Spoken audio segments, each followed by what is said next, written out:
The Jonah Project, Part 2.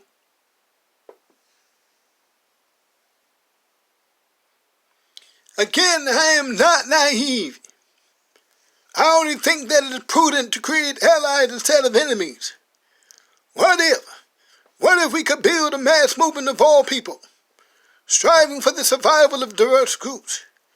What if we as blacks and members of so-called minority groups could extend an olive branch to America and reach the so-called good-willed whites? What if we could create a climate for dialogue? Is there a chance for the reconciliation of the races in America? Again, if my memory serves me correctly, I believe it was the Reverend Dr. Martin Luther King Jr. who said, and I quote, "Either we learn to live together as brothers and sisters, or certainly we perish together as fools." What if America, like Nineveh, repents of its past transgressions, shows a true, tangible change of heart in concrete actions to rebuild the world of the indigenous people, and then to African American descendants to repair the damage done? Again, I am not naive. We, the people of the Jonah Project, will not declare victory over just some song, but until there's a real redistribution of the wealth in America, so that all races can secure for themselves the blessings of liberty for themselves and their posterity. Scene 9. Friday night. Bishop in the dark audience of a newly renewed pride, and the lingering faint smell of the freshly painted walls. Max, Sasha's up next.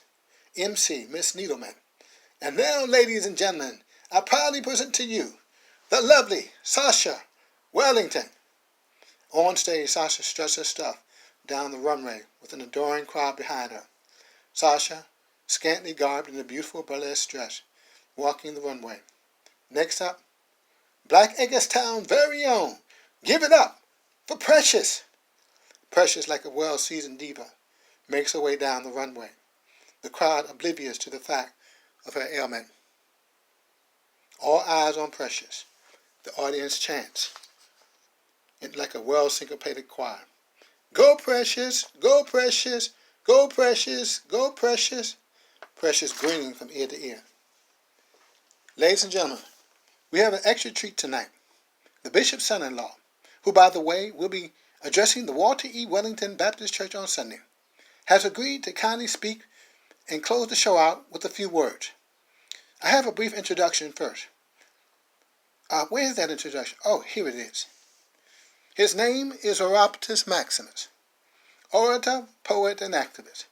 He is a published author who speaks extensively throughout the North and beyond, yes, etching his place in history with his unique blend of fiery oratory and spellbinding speechmaking.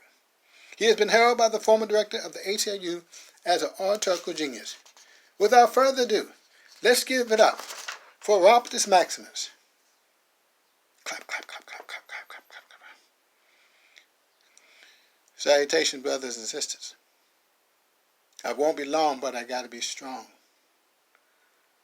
The Jonah Project, or the Jonah Movement, is a test and testament of the current state of the hearts and minds of white America. Its simple objective is to give white America the opportunity to be on the right side of history, to reconcile the present with the past, to reconcile the harsh history of African American chattel slavery in this country and its present-day ramifications and repercussions on present life. And Steve goes on, and Oroptus Maximus goes on and on. And so as I take my lead, I know the journey has been tumultuous. I know the struggle has been tough. But with God on our side, we'll make it through no matter how rough. I've done a lot of soul searching. I've done a lot of thinking. I've come to the conclusion that we as a people got to continue to press forward. Continue to press forward. But what do I know? I'm just a poet. The crowd rises to its feet with thundering applause and a rousing standing ovation. Bishop, you've done well, son. You brought pride back to Black Eggerstown. Not bad. Not bad at all. Scene 10. And so, my dear brothers and sisters, let's not continue to waste precious time reinventing the wheel. but instead build on the successes of the past. As a student of history, I believe that the key to the black man's and black woman's rise and liberation can already be found in the collective wisdom of our ancestors past. I believe that all of our questions are ours for the asking, if we would only take the time to sit at their feet, glean from their knowledge and wisdom. But suddenly and unexpectedly, a brick smashes through the stained glass window of Walter E. Wellington Baptist Church by an angry outsider protester. Looking out the window, a parishioner cries out, "Look, look, look at those folk. It's a mob out there." "Max, everybody get away from the window." Another projectile is hurled into the window, but this time a small stick of dynamite lands only a few feet from a little black girl, her eyes wide open. But Max acts quickly, picking up the stick of dynamite and hurling it to the back of the church. "Everybody get down!" But the stick of dynamite detonates in midair, leaving the entire church filled with smoke, choking, members falling to their feet, grasping for air. Bishop cries out, "Wait, son, I've got something," as he retrieves a shotgun from a drawer. "Estate, in God we trust." "Max, they want me. I'll go out." Bishop, "No, I will not turn you over to that mob, son." Bishop, "Max, go out the men's bathroom window." Max gingerly eases out the window. "Here, son, take this," handing him the rifle. Max only gets a few yards from the back of the church until a little white boy detects him and starts to cry out, "Paul! Paul!" Immediately, a paramilitary band of police descends upon Max, guns drawn. Sheriff Connolly, "Drop the weapon. Drop the weapon, boy, or we will commence firing on you on the count of 3. 1, 2. Max drops the rifle to his side. "Turn around. I repeat, turn around. Put your hands on your head. Get down. Get down on your knees." The paramilitary police with guns drawn descend upon Max. Conley shouts, "Take him away, gentlemen. Book him with instigating the riot, disturbing the peace, and carrying an unlawful and illegal weapon." But as soon as Max is put in the squad car, a group of disgruntled protesters begin shaking the police vehicle like a band of zombies in a sci-fi horror thriller movie. But the police car speeds off as its back window is shattered by a protester's bullet. Police officer, "I don't know what you'd say, boy, but you have pissed a lot of people off." On the radio, Connolly on the radio, "Change of plans, boys. Code 13. I repeat, code 13. Do you copy?" Police officer, "Roger that, Captain." A few miles away, the squad car stops in a dense wooded field. Police officer, "Get out of the car, boy. If you make one wrong move, I will blow your head to kingdom come." Duct tape is wrapped around Max's wrist. A hangman's noose is put around his neck. A rope is thrown over the branch of the sturdy weeping willow tree. "Officer, this is not your day, boy." "No, Max, no, don't do this. Let me go." "Tape his mouth. Shut up that nigger. We've been ordered to show you some white Southern hospitality. Show you what we do to uppity Negroes like yourself." Max, now with the noose around his neck, is hoisted in the air off his feet, now dangling from a tree. Left to himself, hanging from a tree.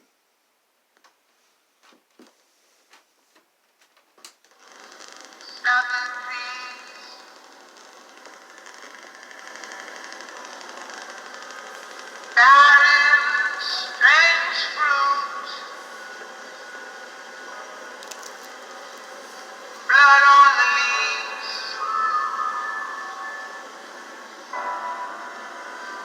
and blood at the roots.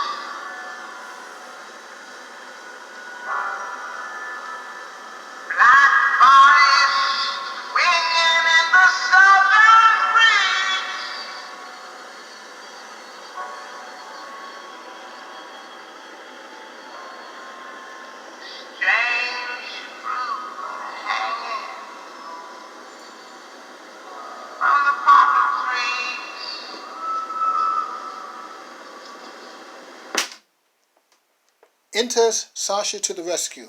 Sasha immediately lowers Max's body from the tree. Max, unresponsive. Max, Max, please, please. Max got there and called funny. Ha ha ha ha. Sasha, Max, we gotta get back to town. Bishop, Conley, it's more than a riot. It's a race war. Scene 10. Sasha and Max arrive on the scene only to discover two camps, one black, one white, with Conley and Bishop at the helm. Bishop, men, take your shirts off. Our skin will be our uniform. Max goes over to the bishop. Max, General, take command. Yes, sir, says Max. Give me a rifle and a damn bullhorn. I got an idea. Pop, pop. Max fires a gun into the air to quiet the restless mob. Utter silence. The poet speaks with a sense of urgency. He delivers a speech from the bullhorn.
Crowd silent, so quiet, like they say in the South, so quiet you can hear a mouse piss on cotton.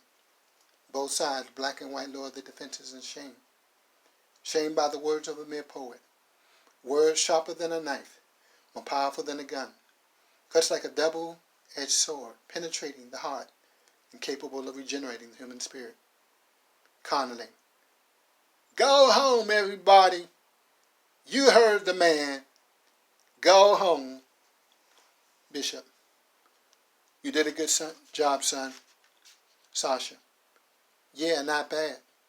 Not bad at all. Bishop. Let's go home.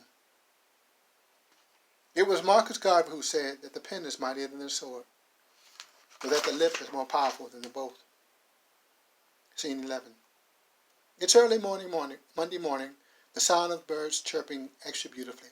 Max in car. Hey, Bishop, I'm off. Headed back to North. I'm taking Sasha and Precious with me. I've gained a father, a friend, a wife, and a daughter. But look on the bright side. You still have Miss Needleman to look after you. Thanks again, Bishop, Dad, for everything. Making me believe that people can change if given the opportunity. Max pulls off like a hero, riding into the sunset with the spoils of war. I'm Arapitus Maximus. This has been the Jonah Project. Signing off. Thank you for listening.